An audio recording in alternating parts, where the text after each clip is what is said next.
నన్ను కాదు రాజ్యాంగాన్ని పరిహాసం చేస్తుండ్రు.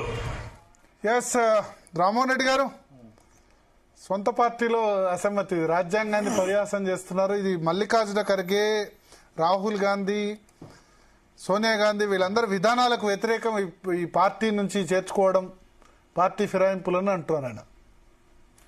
మీకు మా పార్టీ గురించి నాకంటే బాగా మీకే బాగా తెలుసు భరత్ గారు. భిన్నత్వంలో ఏకత్వం ఉంటుంది, భిన్నాభిప్రాయాలు అనేటటువంటి ఎప్పుడు ఉంటూనే ఉంటాయి. ఇట్లా బాటంగా బయటికి మాట్లాడేటటువంటి స్వేచ్ఛ కూడా ఉంటుంది. అయినప్పటికీ అందరినీ కూడా సమానంగా చూస్తూ అటు కొత్తవారైనా పాతవారైనా ఎవరినైనా కూడా వాళ్ళకి నష్టం జరగకుండా చూసుకునేటటువంటి బాధ్యత అధిష్టానం తీసుకుంటుంది అనేటటువంటి నమ్మకం ఒక ఎదుగుతున్నటువంటి రాజకీయ నాయకుడికి నేనైతే చెప్పదలుచుకున్నాను. ఎందుకంటే జీవన్ రెడ్డి గారికి ఎమ్మెల్యే అవకాశమైన తర్వాత పార్టీ ఆయన చూసుకునేటటువంటి విధానమైన అన్ని రకాలు కూడా పార్టీ అండగా ఆయనకు ఉంటది, ఉండాలి అనేటటువంటి కోరుకునేటటువంటి వ్యక్తులలో నేను ఒకడిని. సేమ్ అదే విధంగా కష్టపడుతున్నటువంటి కార్యకర్తలకి అధిష్టానం ఎప్పుడు కూడా అంటే వాళ్ళకి నచ్చని విధంగా వ్యవహరిస్తుంది అనేటటువంటిది ఎక్కడ ఉండదు. But it's all about balance. అది ఈ పార్టీ కాదు, అటు బీజేపీ అయినా, బీఆర్ఎస్ అయినా, టీడీపీ అయినా, వైసీపీ అయినా, కాంగ్రెస్ అయినా, ఇంకో ఏ పార్టీ అయినా కూడా కొత్త నీరు ఉంటది, పాత నీరు ఉంటది, రెండింటిని బ్యాలెన్స్ చేయాల్సినటువంటి అవసరం ఉంటుంది. కాంగ్రెస్ లో కొంచెం చాలా కష్టం ఉన్నట్టుంది. నేను ఈ చాలా చోట్ల ఇప్పుడు మున్సిపల్ ఎన్నికల్లో కూడా వేరే బీఆర్ఎస్ నుంచి తీసుకుంటే పాత వాళ్ళు ఏంటంటే కొత్త వాళ్ళు ఎందుకు జాయిన్ అవుతున్నారని తిడుతున్నారు. నేను మొన్న సంక్రాంతికి ఊరెళ్ళాను మా ధర్మపూర్లో. అక్కడ బీఆర్ఎస్ నుంచి జాయిన్ అయితే కాంగ్రెస్ వాళ్ళు వదిలేస్తున్నారు. ఏంటంటే మొదటి నుంచి మేము ఉన్నాం, ఇప్పుడు ఎందుకు వాళ్ళని తీసుకోవడం, వాళ్ళకెందుకు ప్రయారిటీ. బీఆర్ఎస్ లో ఈ ప్రాబ్లం జరగలేదు. ఎంత ప్రాబ్లం ఉన్నా బంగారు తెలంగాణ బీటీ బ్యాచ్, ఉద్యమ తెలంగాణ యూటీ బ్యాచ్ అన్నారు తప్ప అక్కడ ఏంటంటే తేడా ఏంటంటే కేసీఆర్ చెప్తే ఎవరైనా ఫాలో కావాల్సిందే. ఇక్కడ కాంగ్రెస్ లో రేవంత్ రెడ్డి కాదు, రాహుల్ గాంధీ చెప్పినా కొన్ని సందర్భాల్లో ఫాలో కావాలని సిచ్యువేషన్ ఉంటుంది. శరత్ గారు, మీ అబ్జర్వేషన్ ఏంది? ఇప్పుడు జీవన్ రెడ్డి ఆవేదన విన్నారు కదా. ఒక్క నిమిషం సార్. ఇప్పుడు రామ్మోహన్ కి పాపం చాలా ఇరకాటంలో ఉన్నాడు. ఆయన ఇబ్బంది పెట్టడం కరెక్ట్ కాదు. మీరు అందరు కలిసి ఆయన ఒక్కరిని టార్గెట్ చేస్తున్నారట. అదొకటి. ఇంకోటి రెండోది ఏంటంటే ఆయన రాజకీయ భవిష్యత్తు కూడా ప్రమాదంలో పడుతుంది. ఆయన కనుక ఇట్లాంటి డిబేట్లలో పార్టిసిపేట్ అయ్యి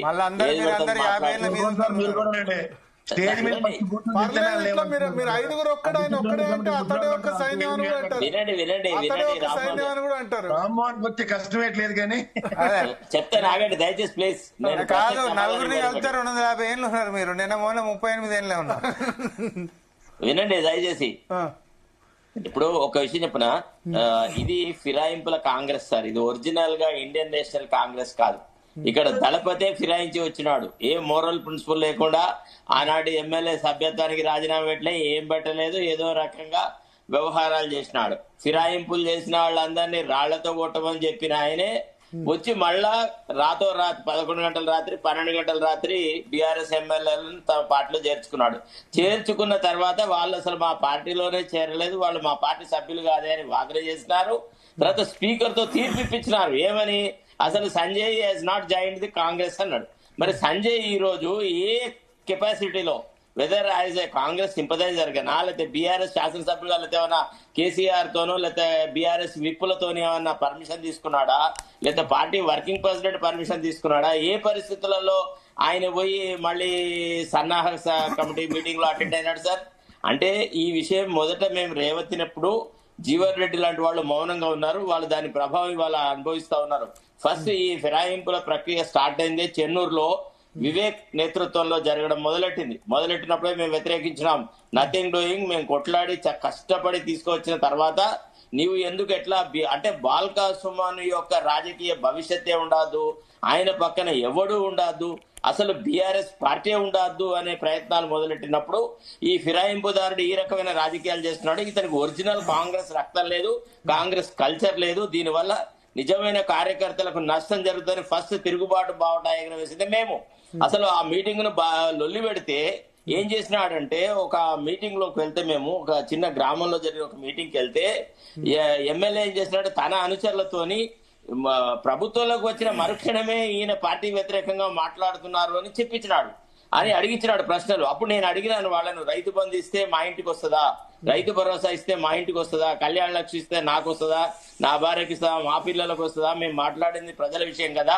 ఇవాళ ఒరిజినల్ కాంగ్రెస్ కార్యకర్తలను ఎట్లా నాశనం చేస్తారు మీరు అనేటువంటి ప్రశ్న వేశాను. ఈ రోజు జరిగిన సంఘటన ఏంటంటే, ఎవరైతే ఆనాడు బీఆర్ఎస్ నుంచి కాంగ్రెస్ పార్టీలో చేరారో మళ్ళీ వాళ్ళు కాంగ్రెస్ పార్టీకి రాజీనామా చేసి మళ్ళీ ఈ రోజు బీఆర్ఎస్ పార్టీలో చేరారు ఆదిలాబాద్ జిల్లా నుంచి. వాళ్లే ఆయన గెలుపుకు కారణమైనారు. అంటే కాంగ్రెస్ ఎట్లా తయారైందంటే ఇది ఫిరాయింపుల కాంగ్రెస్, ఇదే ఒరిజినల్ కాంగ్రెస్ కాదు. ఇక అన్ని పార్టీలు అట్లే తయారైనాయండి, బీజేపీ అయినా బీఆర్ఎస్ అయినా అన్ని అంతే. ప్రేమేందర్ రెడ్డి గారు నేను అనేది ఇప్పుడు పార్టీలు పాత మారొచ్చు కొత్త ఈ గొడవ బీజేపీలో కూడా ఉంది.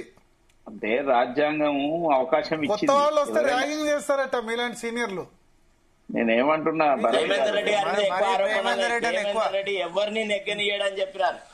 ఇప్పుడు నేనేమంటున్నా అదే, ఇప్పుడు అట్లా అయితేనే కదా 8 మంది ఎంపీలు గెలిచిండ్రు, 8 మంది ఎమ్మెల్యేలు గెలిచిండ్రు, మేము ఉన్నప్పుడే గెలిచిందే అది. కాబట్టి నేనేమంటున్నానంటే ఇప్పుడు అన్ని పార్టీలలో స్వేచ్ఛ అనేది ఉంది, రాజ్యాంగం కూడా ఇచ్చింది. ఎవరు ఏ పార్టీకైనా అభిప్రాయాన్ని మార్చుకోవచ్చు, వాళ్ళు పార్టీలు మారచ్చు అని. కానీ ఆ పార్టీలకు కొన్ని ప్రిన్సిపల్స్ ఉండాలి. భారతీయ జనతా పార్టీ కొన్ని ప్రిన్సిపల్స్ పెట్టుకున్నది. ఎవరన్నా గనక వేరే సభ్యత్వం పైన గెలిచి గనక వస్తే వాళ్ళు రాజీనామా చేసి పార్టీలోకి రావాలి, తర్వాత మళ్ళీ పోటీ చేసి గెలవడం కానీ మిగతా జరగాలని ఆ పెట్టుకుంది. మేము అది ఫాలో అవుతున్నాం. మామూలను మిగతా వాళ్ళని ఎట్లా జమ కడతారని నేను అంటున్నా. ఒకటి.